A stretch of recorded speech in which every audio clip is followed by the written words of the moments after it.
¿Qué tal, amigos? Muchísimas gracias por acompañarnos al Descubierto. Les saluda Endrina Yepes. Ya estamos listos para iniciar nuestra conversación con el invitado de esta semana. Él es un dirigente político, hoy en día independiente, sociólogo, además recordado por la historia política de nuestro país por haber sido exalcalde de Caracas. Él es Claudio Fermín. Claudio Fermín, muchísimas gracias por estar con nosotros hoy al Descubierto. Hay interesantes temas que conversar y sobre todo la perspectiva de analizar las nuevas formas de hacer política. Y la primera pregunta, cuando llegó aquí al estudio, muchos le decían, ¿qué le pasó a Claudio Fermín? Y usted dijo, no estaba muerto, estaba de parranda. ¿Qué hizo en esta parranda en la cual se ausentó tanto tiempo de la vida pública? Bueno, muchísimas gracias, Endrina, por recibirme a ti y a Venevisión y por esta oportunidad que me brindan con una audiencia tan amplia. El protagonismo es un elemento que interviene en la política, pero no siempre está presente. Yo no he dejado de hacer política ni un solo día, pero hay que tener madurez y hay que tener paciencia para comprender cuándo no se es protagonista.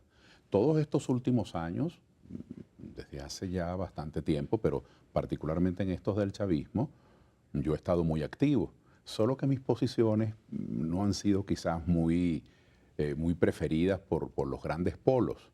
Yo recuerdo cuando estuvo de candidato el comandante Arias Cárdenas, veníamos de la constituyente de la que yo formé parte, y yo alerté al país que eso no era sino una treta del militarismo para hacerse del gobierno y de la oposición. Y me dio un gran dolor ver a mis compañeros irse detrás de una candidatura que fue un engaño. Luego vino esto del paro petrolero, por supuesto, detonado por los grandes atropellos contra los gerentes, contra los profesionales de la industria. No se merecían ese maltrato que ha perjudicado tanto a la industria, pero el paro era una medida con la que yo no estuve acorde. Porque si cada vez que tengamos un presidente cuestionable, si cada vez que tengamos un presidente con el que estemos en absoluto desacuerdo, vamos a matar la gallina de los huevos de oro, me pareció un disparate. Luego no estuve de acuerdo con la Plaza Altamira porque el mensaje, el metamensaje, era que la solución para sustituir a los militares malos eran los militares buenos, y siempre he estado en desacuerdo con la participación de los militares en política. Ese no era el mensaje. Y por último, Endrina, un tema que quizás me invisibilizó aún más, que es que estuve absolutamente en desacuerdo con el llamado a la abstención, sobre todo criado... Se está refiriendo a las elecciones parlamentarias en claro, las cuales la oposición retiró sus candidaturas sí, para de alguna forma hacer un mecanismo de protesta. Bueno, fue un modo más que un modo de protesta, creo que fue una estrategia política de algunos partidos para no contarse, para no quedar en evidencia que otros posiblemente tenían más votos que ellos, y una estrategia de algunos medios de comunicación, bueno, que mientras más conflictivo sea el momento y mientras más controversial sea, pues esos medios tienen más protagonismo. Entonces, algunos medios de comunicación y algunos movimientos políticos decretaron la abstención.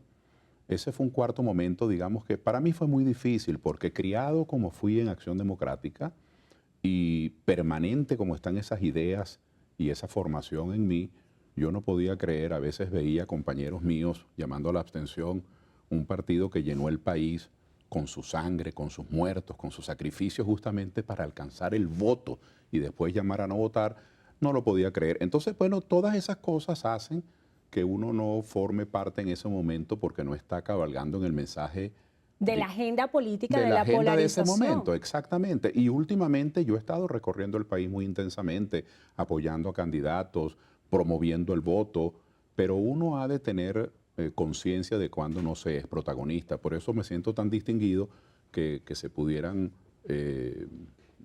tomar ustedes pues ese tiempo y esa bondad de invitarme a decir mis ideas esta noche. En tiempos de polarización, las terceras vías pareciera no ser muy aceptadas. Sin embargo, cuando uno analiza la composición política de la oposición venezolana, si nos vamos a términos de sociología, no pudiéramos llamar que hoy en día la oposición esté consolidada en un solo partido político, sino una facción política que tiene tal vez unos objetivos electorales y que hoy en día pudiera estar buscando estar en sintonía con los intereses de los ciudadanos. ¿De qué manera una propuesta alternativa pudiera tener sentido y arraigo en una situación tan polarizada como la que vive Venezuela? Pienso que el elemento fundamental de oponerse, de cuestionar a un gobierno, reside en el descontento con sus decisiones, en la disconformidad con sus medidas. En ese sentido, la oposición ha hecho metástasis en Venezuela. Opuestos al gobierno han estado la gente de trabajo, la gente que siembra, la gente que cría, la gente que transporta, la gente que comercia, la gente que ensambla, los productores, porque atacando la propiedad privada, acosando al que vive por su cuenta, que por cierto, lo que hace es generar puestos de trabajo y pagar impuestos. En modo alguno se está recostando del gobierno y está contribuyendo con la distribución de bienes o con la producción de bienes o generando puestos de trabajo a crear no solamente estabilidad en el país, sino que también provee las finanzas públicas con sus impuestos municipales y nacionales. Los productores han estado muy descontentos. Los académicos han estado descontentos por igual. Las universidades no han podido desarrollar programas de investigación y de extensión y los de docencia se han llevado a su mínima expresión. Y la planta física de las universidades, Andrina, yo que las frecuento porque ese es mi oficio, trabajar en las universidades, cada día se deteriora más porque es que no hay fondos para eso. Me refiero a las universidades públicas y las universidades privadas. Bueno, una matrícula en una universidad es más barata que una matrícula en un preescolar o en una primaria privada. Es también un gran esfuerzo el de las universidades particulares. Bueno, eso crea un gran descontento en los académicos y en los estudiantes no hay sino que ver las protestas del 2014. Entonces, el mundo sindical. En estos días estaba hablando yo con compañeros trabajadores del sector petrolero que están realmente indignados por una cantidad de fechorías y de marramucias que se están haciendo para alterar las listas de los trabajadores que irían a votar para elegir la federación. Bueno, y los trabajadores están igual de asombrados. Mira, aquí no ha habido un solo trabajador que en 18 años, un trabajador del gobierno, de un ministerio, de una gobernación, de una empresa del Estado, tampoco de una empresa rusa, china, brasileña o iraní, que le haya ganado un juicio al patrono, porque las oficinas del trabajo han estado intervenidas por el dogma político. Entonces, el descontento está en los trabajadores, en los gremios, en los productores, en los académicos, en las amas de casa. Lo que ocurre es que quienes canalizan ese discurso, quienes proveen de manera sistemática todos los días, con gran esfuerzo, esa resistencia son los políticos. Y los políticos tenemos un elemento de expresión que es lo electoral. Entonces, hay en lo electoral existe una amalgama, una estrategia muchísimo más coordinada que aparenta ser un solo organismo, pero en la vida cotidiana, qué lástima que los productores agropecuarios, que los sindicalistas, que los gremialistas, que los centros de estudiantes, que los académicos terminen siendo simplemente gestores ante los políticos. Es como una participación de segundo grado. Ellos tienen que gestionar ante los políticos cuanto quieren como reivindicación. Distinto sería si formasen parte de la mesa ellos también, pero eso tendrá que venir. Eso vendrá, es todo un desarrollo. Ese es un tema bien complejo, sobre todo también cuando se ha hablado de la necesidad del rescate de las instituciones en Venezuela y de la autonomía de las figuras que pudiera tener el Estado más allá de los objetivos políticos electorales. Si le tocara hacer un balance hoy de las instituciones en Venezuela, ¿cómo le pudiera parecer? Si nosotros, los venezolanos, nos sumergiéramos en el fortalecimiento de las instituciones, en que tuviésemos modos de proceder, respuestas a convenir, a investigar, a producir de manera institucional, el país adquiriría una gran fluidez, una gran normalidad. Pero en Venezuela ha habido un derrumbe de las instituciones. En Venezuela el país ha estado en un permanente borrador, el país ha estado en boceto en los últimos 20 años, porque las instituciones han sido degradadas, no solamente la autonomía que han de tener las instituciones públicas mayores, como los poderes públicos que hoy están colonizados por el Ejecutivo. El presidente Maduro, al igual que lo hacía el presidente Chávez, da instrucciones así de sopetón en una cadena y le dice al Tribunal Supremo qué es lo que tiene que decretar y qué es lo que tiene que decidir. El Consejo Electoral, bueno, lamentablemente su principal función, cuál es la de organizar elecciones y promover la asociación política. Sin embargo, el Consejo Electoral termina siendo, en la cotidianeidad, ¿no?, en la práctica, termina siendo un organismo que obstruye la conformación de nuevos partidos políticos y que impide las elecciones. Está actuando contra natura. Entonces es una institución que está invalidada por su propia conducta. Y lo mismo está ocurriendo en otros organismos públicos como los tribunales y en el Parlamento, por cierto, en la Asamblea Nacional. Este ha sido el primer semestre en 17 años y medio. Estamos en el año 18 de gobierno del chavismo. Este ha sido el primer semestre, el que está concluyendo ahora, el que acaba de concluir, primer semestre cuando el gobierno chavista no tiene mayoría en la Asamblea. Pero eso no quiere decir que no tenga presencia, pero no tiene mayoría. Del resto fue una hegemonía, quizás sería la palabra para hablar de los asuntos públicos, pero quiere oírme a otras instituciones que no son los poderes públicos. ¿Qué pasa con las iglesias? ¿Y qué pasa con las asociaciones de vecinos?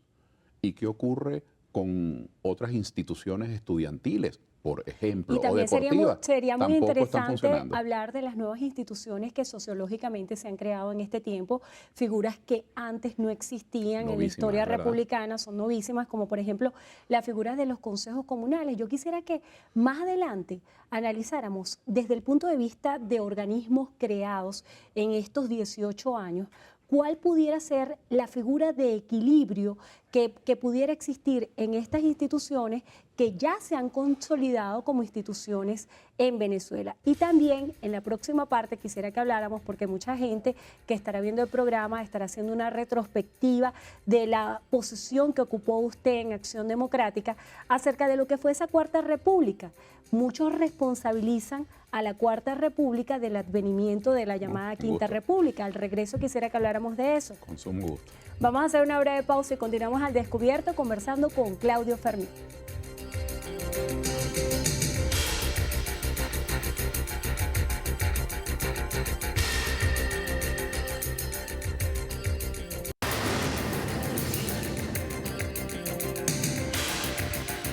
Gracias por acompañarnos. Continuamos al descubierto. Estamos conversando con el político Claudio Fermín.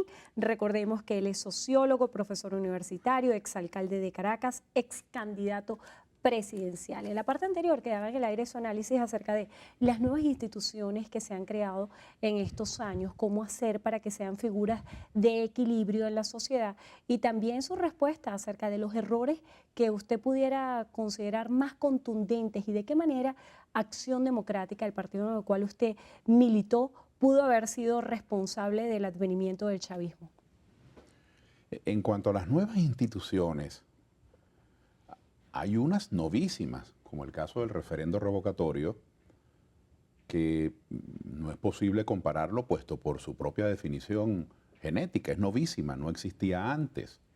Sin embargo, en estos momentos está teniendo un arranque difícil por todas las obstrucciones, de lo que podemos conversar más adelante. Pero hay otras que, aunque la propaganda oficialista, aunque la recurrencia de las cadenas y de apropiarse de ciertas categorías políticas hizo que el presidente Chávez las presentase como nuevas, pues no lo son. Nosotros tuvimos en Venezuela juntas comunales antes de que yo naciera. O sea, que usted dice que el planteamiento tal vez fue semántico. Lo que digo es que, permíteme redactarlo de esta manera, tuvimos juntas comunales. Yo recuerdo que cuando me tocó llegar a la alcaldía de Caracas, igual que todos los demás 300 y tantos alcaldes, Ese año de 1990 redactamos el reglamento de funcionamiento de las juntas parroquiales. Las viejas juntas comunales fueron elevadas de categoría a juntas parroquiales. Procedimos en ese entonces a asignarles presupuesto a las juntas parroquiales que eran vecinos. En forma de circuitos. Sí, vecinos electos, digamos que en forma de circuito. Pero algo más, yo al menos puedo narrar mi experiencia, que no fue única. Por esa experiencia pasaron decenas de alcaldes. Pero los 3 presupuestos que a mí me tocó gestionar, porque en ese entonces los alcaldes estábamos en ejercicio 3 años, ahora son 4 años. Esos 3 presupuestos fueron elaborados de consuno con las juntas parroquiales. Había una participación directa. Y luego, una vez llegado el presidente Chávez, los consejos comunales se suponían una instancia mucho más cercana que la parroquia. Es decir, la parroquia la desagregas en diferentes comunidades y a los consejos comunales se les daba un efecto de participación. A mí me parece muy positivo y yo pienso que eso tenemos que mantenerlo porque en el fondo, es un nuevo léxico para las asociaciones de vecinos, solo que ahora que esos consejos comunales tienen una capacidad de traducir sus reclamos en algún tipo de administración, esa administración sí tiene que ser revisada.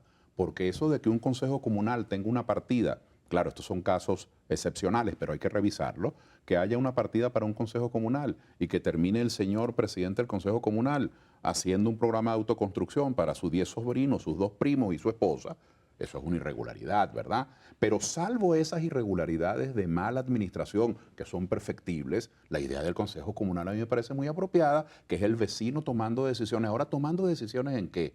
Nosotros los vecinos, tú y yo, Endrina, en nuestro edificio, en nuestra cuadra, en nuestro barrio, en nuestra quebrada, podemos tomar decisiones y las mejores en materia de ornato, en materia de recolección de desechos públicos, en materia de la política de alumbrado, en materia de auxilio a la política de seguridad, en apoyo a la comunidad educativa, pero hay excesos.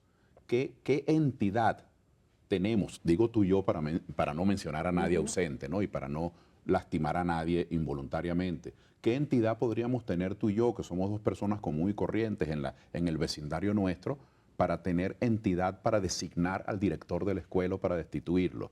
Entonces ha habido un maximalismo, se ha incurrido en ultrapetita, en demagogia, para tratar de subrayar lo que son las funciones del Consejo Comunal. O sea, que ese empoderamiento usted lo considera que ha sido de alguna manera desmedido. No, yo lo que creo es que el empoderamiento de los consejos comunales es deseable, pero delimitando funciones, porque nosotros mismos como consejos comunales, o nosotros como juntas parroquiales, o nosotros como alcaldía, o nosotros como gobernación, o nosotros como ministerio, hemos de tener nuestras funciones delimitadas. Pero esa especie de filosofía de toero, que para yo fortalecer mi mensaje propagandístico según el cual todo el mundo está participando, entonces todo el mundo hace de todo, eso es dañino, pero esa es una institución extraordinaria. Ahora revisando Perdón, y el solo segundo planteamiento. Pero planteamiento. solo un agregado, y ojalá que eso se extendiese al sector sindical y gremial, porque así como tú y yo como vecinos tenemos el derecho de participar y de decidir en nuestra vida cotidiana, también los sindicatos que han sido echados a un lado, los gremios que han sido ignorados. Así que tenemos mucho que hacer en la reconstrucción de la participación de la gente. Acerca de la participación y de lo que hablaba antes, Ajá. los errores políticos que se cometieron en Acción Democrática. Para muchos usted puede ser un representante visible de lo que fue la Cuarta República. ¿De qué manera usted se puede sentir identificado con esa llamada Cuarta República? ¿De qué manera los partidos tradicionales en ese esquema de alternabilidad pendular que tenía Acción Democrática y COPEI pudieron haber sido responsables de la crisis que se está viviendo hoy? Siendo autocrítico, yo espero estas respuestas de su parte con total honestidad. Te digo lo que pienso. Bueno, comienzo por lo último. Después de 1830, Dios tenga en la gloria al general Páez, después de 1830, y gracias a ese esfuerzo emancipador del presidente Simón Bolívar, Venezuela no fue gobernada de nuevo por extranjeros, más nunca. Bueno, hay una discusión ahora sobre la partida de nacimiento de Maduro, y eso se aclarará. Pero salvo este debate, después del año 30 del siglo antepasado, 1830, aquí no hubo nunca una república que no fuera venezolana. Se le llama justamente así porque hubo otros intentos independentistas y en nuestros espacios territoriales coincidieron gobiernos españoles y gobiernos patriotas. Pero luego de 1830 aquí no ha habido sino una sola república venezolana. Por lo tanto, protesto cívicamente el que sigamos falsificando la historia de Venezuela. En dividir la historia en dos. Simplemente, no la podemos dividir, pero no la falsifiquemos con eso de Quinta República, porque eso fue simplemente una categoría propagandística. Y una categoría propagandística muy exitosa, pero que es una falsificación de la historia. Después de 1830, salvo el debate de estos últimos años con Maduro, y eso se aclarará, aquí no ha habido ningún extranjero gobernando el país. Pero vamos al fondo de tu pregunta, que es lo que es fascinante. Mira, Acción Democrática, ¿qué responsabilidad tuvo en esto que está ocurriendo con el chavismo? El chavismo tiene 18 años en el gobierno. Yo quiero recordarle a la audiencia del Descubierto qué pasó hace 18 años. Hace 18 años se cumplieron 5 años, hace 18 años se estaban cumpliendo 5 años del gobierno del movimiento al socialismo de convergencia, liderizados por el doctor Rafael Caldera, un insigne venezolano, de quien todos pues, sentimos tantas cosas positivas en la historia del país. Un hombre público, el polémico. Llamado chiripero. Exacto, pero es decir, que Chávez sustituyó a los 5 años de gobierno del MAS, de Convergencia, del doctor Caldera. Chávez no sustituyó a Acción Democrática. Eso no es cierto. Por cierto, que Arias Cárdenas tuvo un importante cargo en esos 5 años, o sea que esa ala del chavismo comenzó a gobernar antes. Por cierto, que quienes estaban de directores de administración y finanzas de las diferentes fuerzas en el Ministerio de la Defensa ya eran activistas chavistas. No es tan cierto que el chavismo estuvo en la oposición en los 5 años del presidente Caldera en algunas áreas. El último gobierno de Acción Democrática fue el año 1992, hace 24 años. 1992, porque el año 93 estuvo a cargo de otro ilustre venezolano, muy querido y muy sentido por mí, el doctor Velázquez, pero no fue un gobierno de Acción Democrática. Él modificó el gabinete porque es un hombre independiente con sus propios criterios. Entonces, el año 92 fue el último gobierno de Acción Democrática hace 24 años. 24, ¿no? Estamos en el 16 más 8, 24 años. 24 años. Eso es como si el presidente Pérez el año 73 le quisiese echar la culpa de algo que le estaba haciendo equivocadamente al presidente Delgado Chalbaud. O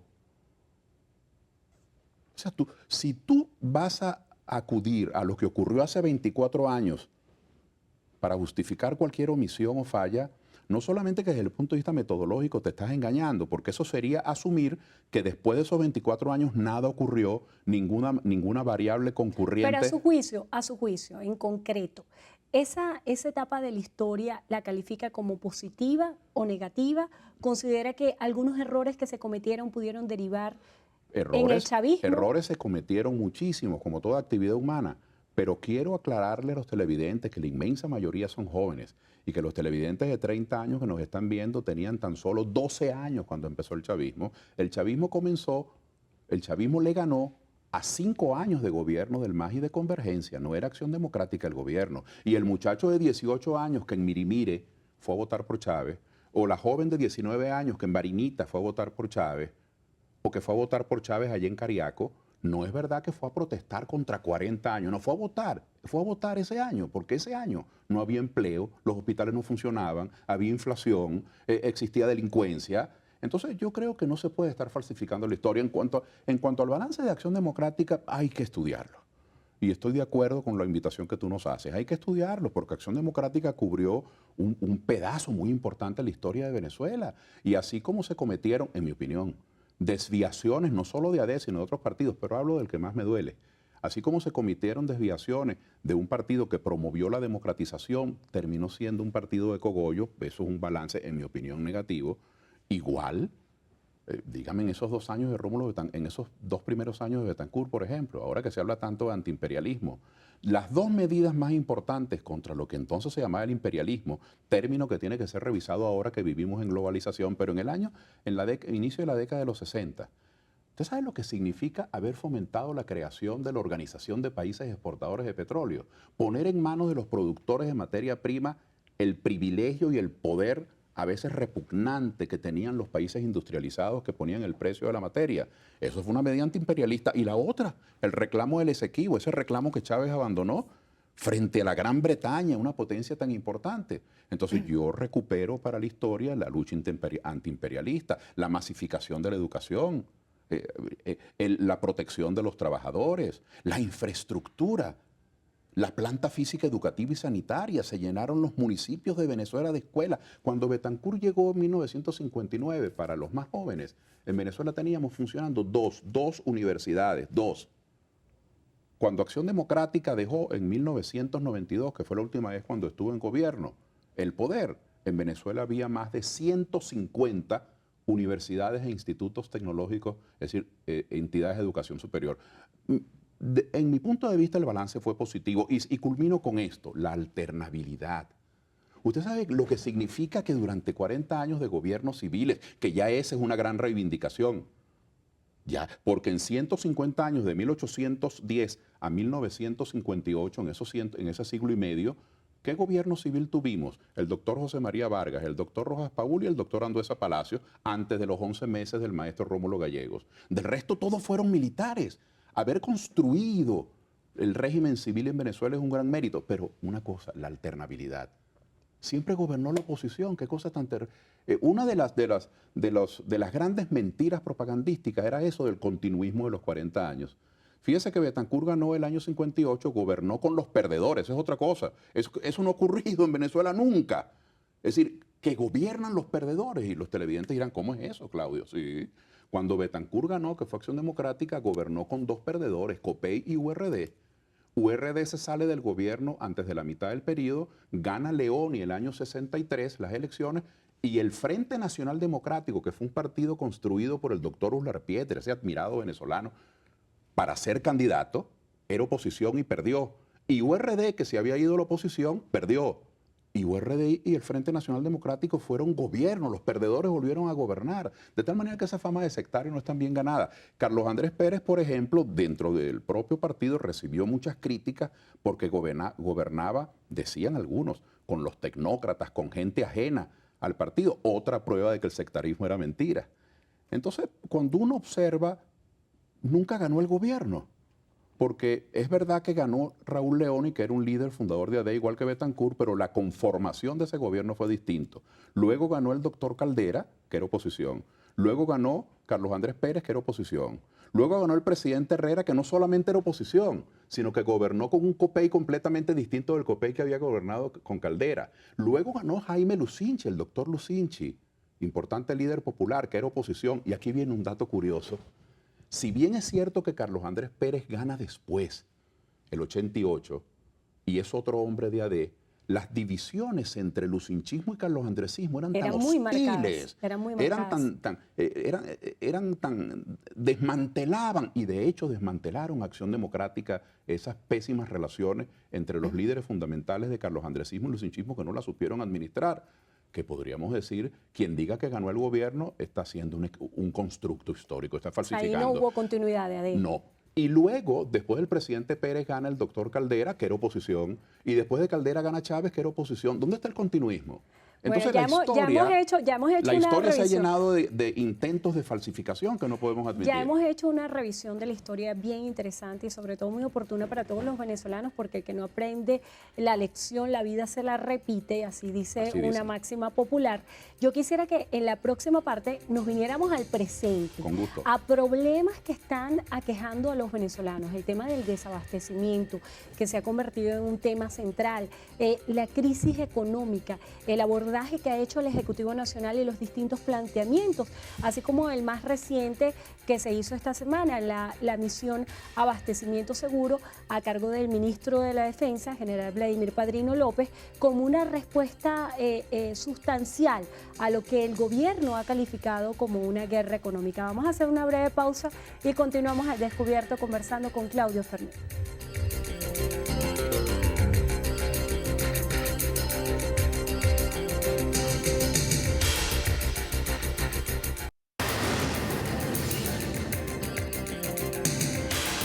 Nosotros continuamos al descubierto. Estamos conversando con Claudio Fermín, dirigente político, sociólogo, profesor universitario, exalcalde de Caracas, ex candidato presidencial. Quedaba en el aire su respuesta acerca de la crisis económica actual. ¿De qué manera es una consecuencia esta crisis económica de una crisis política, o si es al revés, no se sabe qué vino primero, si la crisis económica o la crisis política? Lo cierto es que para muchos ciudadanos que no tienen una comprensión de materia económica más profunda a nivel de términos de macroeconomía, hay realidades concretas como el desabastecimiento, las colas, figuras también novísimas como la del bachaquero. Desde el punto de vista político, ¿cuál debería ser la respuesta?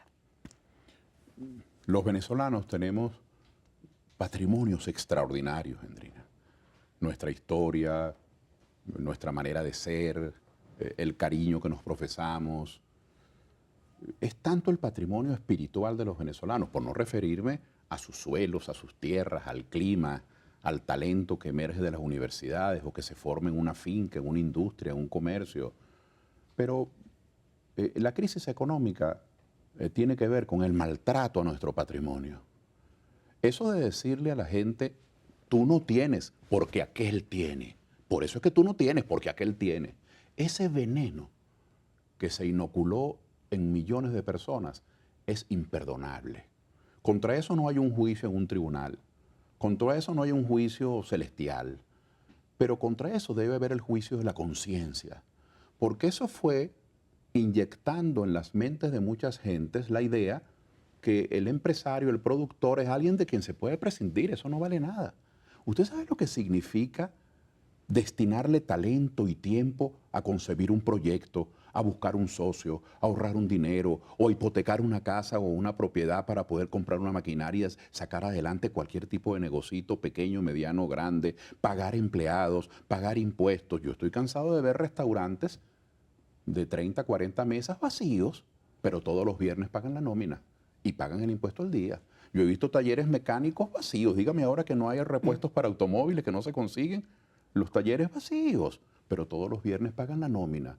Entonces aquí ha habido un maltrato a la gente de trabajo, que trabaja por su cuenta, y se le ha querido desestimar, se le ha querido humillar. Ese señor a quien llaman despectivamente empresario, mientras nosotros los empleados, los trabajadores llegamos a las 8, ese llega a las 6. Y hablando del restaurante, mientras nosotros, los mesoneros o los que trabajamos allí, llegamos a las 10, esos a las 4 están en Quinta Crespo o en coche comprando los insumos. Entonces, tú me preguntas por la crisis económica y yo me extiendo demasiado quizás en esta primera parte para decir que si no se tiene respeto, si no se tiene noción de lo que cuesta producir, ¿cómo no va a haber crisis económica? Si usted, recientemente multaron 172 panaderías. Entonces, a los sobrevivientes, a quienes todavía quedan, a quienes no han quebrado, en vez de estimularlos, en vez de incentivarlos, en vez de darles un espaldarazo institucional, entonces el gobierno los multa, los persigue, porque sigue buscando el culpable en quien tiene. La lucha de clases. Ese planteamiento comunista ha carcomido la economía nacional. Expropiaciones, persecuciones, desmantelamiento. Bueno, fíjate, nacionalizaron empresas de café y no hay café. Estatizaron empresas de aceite y no hay aceite. Estatizaron 3 grandes cementeras y no hay cementos. Yo le quiero decir a los más jóvenes, que a esos que tienen 30, 35 años y que a los 15 años estaban jugando pelota como tiene que ser. Hace 20 años usted iba a una ferretería, la ferretería del barrio, la ferretería de la esquina, y si usted estaba echando un piso en su casa o arreglando un baño para la visita que tenía o el hijo que se le casaba y que venía a vivir arrimado, usted podía comprar en la ferretería de la esquina 100 pacas de cemento, 50, la que usted quisiera. Hoy comprar una paca de cemento es conseguir una aguja en un pajar, porque se ha desmantelado el aparato productivo. Entonces el Estado, dígame en mi tierra, en Barinas, se pusieron a expropiar fincas y a expropiar fincas donde se criaban miles de animales, donde se sembraba. ¿Hoy qué hay? Nada. Hoy lo que hay es una nómina de activistas en esas fincas expropiadas. No se cría ni una vaca. Entonces, la intervención del Estado es una decisión racional y buena cuando el Estado se dedica a producir lo que los particulares no pueden hacer. Por ejemplo, tú y yo y los señores camarógrafos que están detrás de las cámaras, nosotros no podemos construir un hospital para nuestros hijos. Nosotros no podemos construir un liceo o una universidad para nuestros hijos, ni podemos construir una carretera para nuestra urbanización, para nuestro vecindario. Entonces, esas obras las hace el Estado. Pero lo que sí podemos hacer los particulares es dedicarnos a producir. Entonces, el Estado interviene en lo que no ha tenido que intervenir. En mi opinión, ese es el meollo, ese es el vientre que ha generado esta crisis y se trancó el serrucho, porque antes, cuando el presidente Chávez estaba vivo, que bueno, estuvo vivo, coincidió su fallecimiento con la disminución de los precios del petróleo, pero los últimos 11 años, cuando él ejerció el gobierno, esos 14, los últimos años, los 11 últimos, fueron con petróleo por encima de $100. Entonces lo que Venezuela no producía, que era casi nada, porque desmantelaron el aparato productivo, lo suplían con importaciones. Pero al presidente Maduro se le trancó el serrucho, porque ni produce ni tiene capacidad de importar. ¿Usted cree que la principal dificultad que ha sorteado el presidente Nicolás Maduro es la caída abrupta de los precios de petróleo o obedece a otro tipo de problemas de liderazgo? Yo creo que la principal dificultad, con todo respeto, ¿no?, porque es muy fácil hablar viendo los toros de la barrera, como hacemos muchos ciudadanos.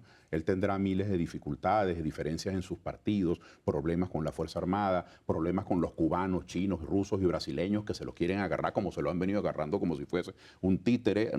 Está en un papel muy complicado el presidente Maduro. Pero yo creo que su principal dificultad, lo digo como venezolano, como doliente, porque a los venezolanos nos beneficia o nos lesiona las decisiones que él toma, es que él no ha tenido capacidad para rectificar.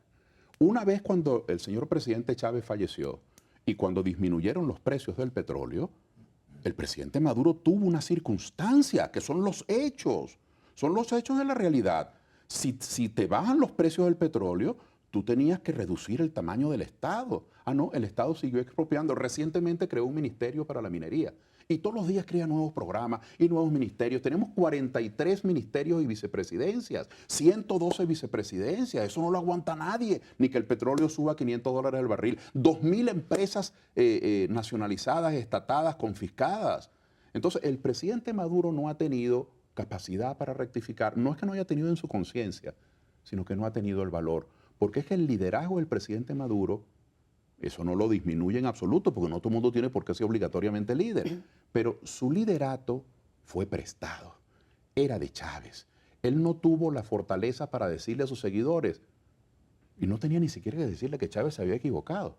Pudo haber redactado desde el cuarto inning, pudo haber dicho, mire, dado la baja en los precios del petróleo, esto lo vamos a suprimir, esto que no funciona lo vamos a eliminar. No tenía por qué entrar en detalles.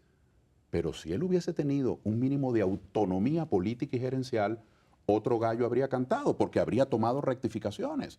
Entonces no se atreven a tocar el mensaje de quien sí tenía la convocatoria. Yo creo que ese es el problema, no los precios del petróleo. Los precios del petróleo están en estos momentos en 42. Y producir un barril de petróleo, vamos a tomar el promedio entre Anaco y Bachaquero, son $10. Es decir, que tenemos cada barril se vende en este momento 4 veces lo que cuesta producirlo. Lo que no tenemos es buena gerencia. Porque si usted le va a pagar a los funcionarios públicos, como ocurre hoy, los celulares, yo nunca he visto una cuestión tan absurda. Cada quien que se pague su celular. Si un señor, porque es director de tal departamento o ministro y tal, carga 20 escoltas y 4 camionetas, ¿pero y qué es eso? La señora Delcy Rodríguez, ¿y en qué tiempo trabaja? En este Porque sentido, viven es viajando. En este sentido, usted decía una frase muy coloquial de ver los toros desde la barrera. Yo ahora le voy a hacer un planteamiento. Viendo los toros desde la barrera, ¿qué observa en la oposición venezolana? Yo quisiera que nos hablara acerca de ese liderazgo y sobre todo de la necesidad tan latente de diálogo que hace falta para que se establezca un diálogo y qué observaciones le pudiera hacer usted también. Ya hizo un conjunto de recomendaciones al Ejecutivo Nacional. ¿Qué le recomendaría a la oposición venezolana? Vamos a hacer una breve pausa y continuamos al descubierto. Estamos conversando con Claudio Fermín.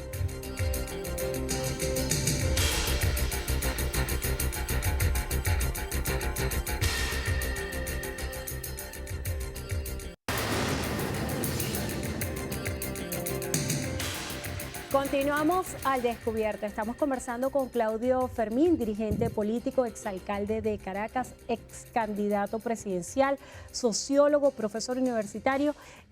En la parte anterior hablamos acerca de las recomendaciones que usted hace al Ejecutivo Nacional, pero en este momento de polarización, muchos venezolanos también se preguntan qué le recomendaría usted a la oposición venezolana y de qué manera se está haciendo el abordaje para la aproximación a un diálogo que ha sido un planteamiento tan necesario. Bueno, oponerse para los militaristas y para los comunistas, para quienes predican el totalitarismo, el opositor es un conspirador. Pero para los demócratas, la oposición no es solo un derecho, es un derecho, pero es que además es una función. De Contraloría sobre el poder. La oposición es una función en la democracia y es muy delicada. Yo, por ejemplo, tú me pides recomendar, es algo tan... Queda uno como vanidoso dándole consejos a los demás, pero yo no voy a evadir la pregunta. Yo primero recomiendo moderar el lenguaje, porque no puede ser que frente a unos señores que dicen vulgaridades por televisión, que dicen insolencias y que viven pisoteando el lenguaje, y es una cosa realmente vergonzosa. No puede ser que algunos digan que a la oposición lo que le hace falta es otro igualito, pero de este lado. No, no, por favor. El lenguaje es muy importante, el lenguaje no es un adorno, el lenguaje es lo que uno lleva por dentro, es lo que uno quiere hacer. Entonces, frente al lenguaje vulgar, frente a los insultos, frente a los atropellos, frente al lenguaje de exclusión, tiene que haber un lenguaje que reconforte al país, es decir, la discordia tiene que ser sustituida por la concordia. Ese es mi primer punto o mi primera recomendación. Que no nos dé vergüenza coincidir. ¿Por qué a mí me da vergüenza coincidir con mis amigos chavistas o con mis amigos de Primero Justicia? Bueno, mis compañeros de ADE, yo estoy, pero esos son mis compañeros. Pero ¿cómo me va a dar vergüenza? Entonces, hay gente que siente vergüenza de coincidir con el otro y eso ha ido creando, segunda recomendación, un fenómeno gravísimo de segregación política. Eso es muy grave. El tejido venezolano se ha vuelto una colcha de retazos en materia política. Los adecos andan con adecos, los chavistas con chavistas, los justicieros con justicieros, los de Voluntad Popular con Voluntad Popular, los del PCB con el PCB. Eso es gravísimo, porque quienes están llamados a integrar a Venezuela, que son sus líderes, la están segregando. Mi tercera recomendación en materia de diálogo. Sé que es un poco cuesta arriba, pero tengo que decir al país que yo me siento muy irritado, yo me siento muy avergonzado. Que nosotros, por cierto, el 5 de julio se recordó la fecha de la soberanía, la fecha de la autodeterminación, cuando los venezolanos le dijimos al mundo, por cierto, que no fue independientes. Sí, y no fue una independencia contra nuestros enemigos, contra nuestros invasores, contra nuestros... No, fue una emancipación a nuestros padres, a nuestros abuelos. Es un tipo de independencia distinto, porque no era contra gente ajena, era contra nuestros propios abuelos y padres que nos quisimos emancipar más allá del Atlántico, ¿verdad? A mí me da vergüenza que un pueblo que se llame soberano tenga que buscar gente ajena, Rodríguez Zapatero, Leonel Fernández, para que a ti y a mí nos diga, siéntense muchachos a hablar, qué vergüenza. Yo recomiendo que se tenga un poco de humildad y que nos veamos a la cara y hablemos entre nosotros. O sea, que la figura de mediación usted no la considera necesaria. Sí la considero necesaria, pero no por extranjeros. ¿Cuál debería ser la figura de mediación? Y luego el diálogo, tenemos que... Por cierto, le escuché a Zapatero, es que es demasiado resabiado, chica. Yo le escuché a Zapatero en estos días, le leí una declaración donde él decía que el primer punto del diálogo tenía que ser el abastecimiento de alimentos y de medicinas. No, un momentico. Fíjate lo que está llevando con su zamarrería. Usted está planteando que un cogobierno. Si el presidente Maduro quiere plantear un cogobierno, destituya a sus ministros y convoque un gobierno de unidad.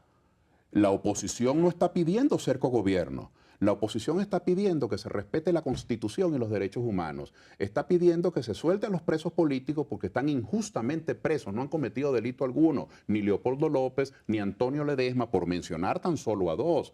Ni Manuel Rosales, que son los más conocidos. Ni los muchachos esos policías que tienen años presos. Esto no es un problema, esto es un problema de derechos humanos, de dignidad, y luego lo otro es un respeto a la Constitución. Pero en ese planteamiento también Zapatero, en esas declaraciones que usted leyó, que fueron producto de esta semana, él planteaba esta expresión: grandes desafíos, grandes crisis plantean grandes acuerdos, sí, sobre todo evocando al acuerdo de la Moncloa. ¿Usted considera que hace falta un acuerdo en Venezuela de esta naturaleza? Hace falta en Venezuela o mucho. Un pacto como el pacto de Punto Fijo. Hace falta, claro que hace falta muchos acuerdos y muchos pactos. Pero lo que hace falta es un gobierno que gobierne.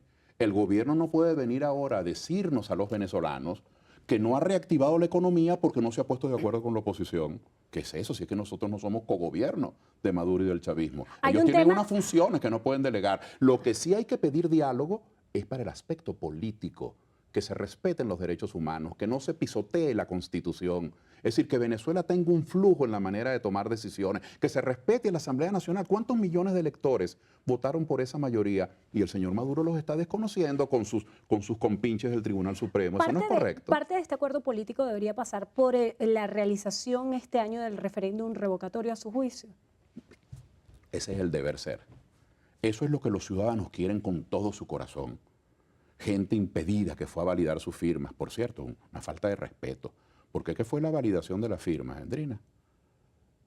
Fue una grosería del gobierno.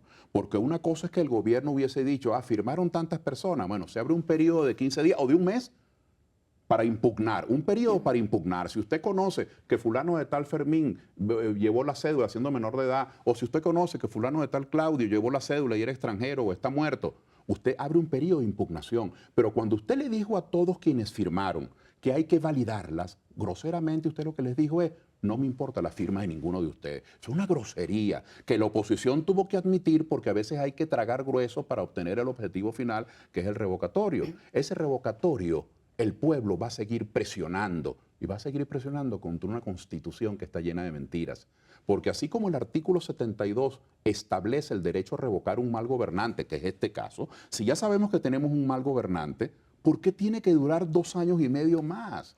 Sí, en este sentido... Pero el artículo 233, disculpa, perdona la mala educación, el artículo 233, en su último párrafo, así como el 72 dispone el revocatorio, el 233 lo niega. ¿Saben qué dice? Que si Maduro es revocado este año, fíjense el absurdo, él en vez de recibir una sanción política, él es quien decide el futuro inmediato de Venezuela, porque él es quien designa al vicepresidente que va a seguir a cargo. Bueno, entonces, ¿qué se le revocó si en sus manos sigue estando el futuro del país? Es decir, han engañado a la gente, pero por eso es que la gente está saliendo a firmar, porque la gente sabe, el Consejo Electoral, el Tribunal Supremo de Justicia, tienen todos los pasos armados para que no valga nada la voluntad de la gente, pero la gente no se va a rendir, la gente va a seguir reclamando. Yo no podría pronosticarte si va o no, porque no hay Estado de Derecho, es tal la incertidumbre que hacer un pronóstico es un acto arriesgado. Lo que yo sí sé es que vamos a seguir reclamando y que vamos a seguir presionando para tener un mejor gobierno. Antes de finalizar es su pronóstico acerca de su carrera política. ¿Tiene usted alguna aspiración en este momento en el ruedo electoral? Bueno, lo único que hay en el ruedo electoral son las elecciones de gobernadores que deberían estar ya convocadas. No, yo no aspiro a la gobernación de ningún estado. Bueno, del único que puedo ser, de mi estado Barinas o de Miranda, donde resido. Yo no los aspiro. ¿Aspira a ser presidente? Eso depende de las circunstancias. Eso depende de las circunstancias. Mire, las candidaturas presidenciales, por ejemplo, si a mí me llegara a interesar, eso no se decreta. Yo siempre he hecho el cuento de mi candidatura del 93. Yo era un muchacho de 42 años. Yo no había nacido cuando mis mayores, que merecían serlo, el doctor Lepage, el doctor Canache, el doctor Morales Bello, el señor Piñerúa, digo en mi partido, en Acción Democrática. Pero ¿qué pasó? Yo estaba de alcalde de Caracas, es una ciudad vitrina, los programas sociales, las obras que hice en los barrios, yo llegué a tener 24 o 25 puntos en las encuestas, y ellos, que antes de yo nacer ya habían hecho méritos, tenían un punto en las encuestas. Entonces, las candidaturas son circunstancias. Si mañana el país, nuestro país, es decir, el electorado, sigue auspiciando un régimen de polarización o un régimen de retaliación, bueno, yo no soy candidato para eso. Si mañana el país aspira a un momento de reconciliación, que se le hable a la gente la verdad con la economía, que se acabe el populismo, que podamos hacer prioridad el combate para la pobreza. Pero ¿cómo se combate la pobreza si no se llena el país de industrias, de fincas, de comercios, de transporte, de crédito? La pobreza se combate con riqueza, la pobreza no se combate repartiendo lo que no existe. Ese es un esquema que a mí me interesaría plantear.